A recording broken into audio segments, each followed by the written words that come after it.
That's right, it's not clickbait. Eternatus is coming to Pokemon Go, and we've covered it previously in a video, but now we're going to go into big detail on what is most likely to happen and least likely to happen for it coming to the game. So we should like, subscribe, and let's start. Now, big thanks to Mr. Take1110 on Twitter for the Eternatus catch edit, and Raspberry Wiener for the thumbnail assets, as you saw at the beginning. Now, obviously, to the left, you have the Pokemon actual leak itself, where you had Zacian and Zamazenta and Eternatus leaked all at the same time, which we're going to go into detail a bit more later in the video, but let's start with the least likely thing that's going to happen with its debut, which is going to be a regular raid. Now, Eternatus is not like Regidrago and Regieleki. Eternatus is a very, very special Pokemon, and it's very unlikely to debut in regular 5-star raids, as Niantic can't really capitalize money-wise off of this sort of thing, as obviously the remote raid limit is currently still enforced, so they won't be able to make much money out of that. Now, a similar reason for DMAX and GMAX battle debuts. Now, as we all know, the feature is very split in the community right now, where half the people seem to love it and half the people seem to hate it, and you know what, some people just don't care. This will not be a very optimal way of being able to monetize it, so if we're looking at it from a Niantic's perspective, it's not really going to debut in that sort of way. Even in the future, it may be in GMAX battles as Eternamax Eternatus, but that wasn't actually leaked, so it's unlikely that we'll get that soon, probably during Galarian Tour, but we'll talk about that later. Now, directly in the middle of my predictions is a ticket. Now, we all know Niantic love their tickets. Now, there is a chance that Eternatus could be locked behind a ticket for its debut, just like Zarude and Keldeo.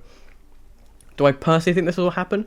No, but it is definitely a possibility because, well, they can make a decent amount of money out of it, but if they really want to make enough money, then it will definitely be the last option, which we'll talk about that in a minute.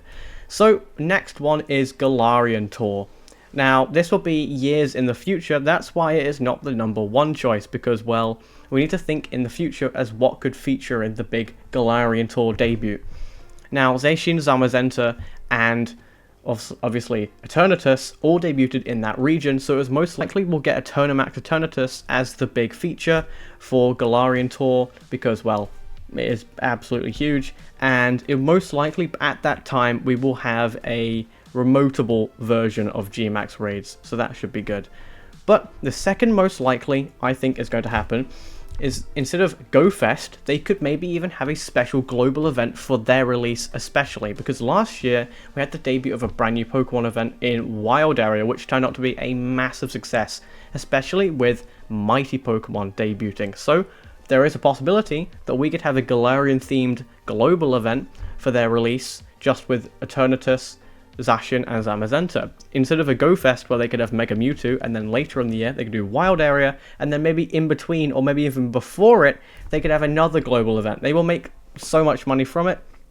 That's mostly my reasoning behind it, but obviously the #1 likely thing that we're going to get this year is going to be a debut for GoFest 2025.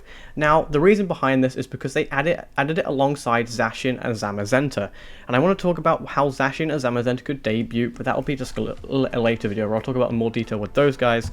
But both of them could have an adventure effect, where the item could be used as like a fusion energy system, where they could go from like a regular form to their shield form, where they are absolutely busted and broken, by the way. They'll be insanely strong. So they could have an adventure effect linked to that, and Eternatus could just be its own entity with a brilliant shiny during the event. They could have a GMAX and DMAX debut during the event if they wanted to, but just not a Eternatus, because that could be added in the future. But what are the alternatives for GoFest? It's only really between these two Pokemon, or these three Pokemon, and then the two alternatives, where it could be Mega Mewtwo X and Y, or Kubfu and Urshifu. Now, we've talked about Kubfu and Urshifu previously, where we think that they will debut during Wild Area later on in the year, because it's similarities to Toxtricity. So my prediction for GoFest 2025 will be that Zacian, Zamazenta, and Eternatus will all debut in their forms in Pokemon Go. Now, when do you think they'll debut? Let me know if you're excited for them debuting soon, and make sure to like, subscribe, and I'll catch you in the next one.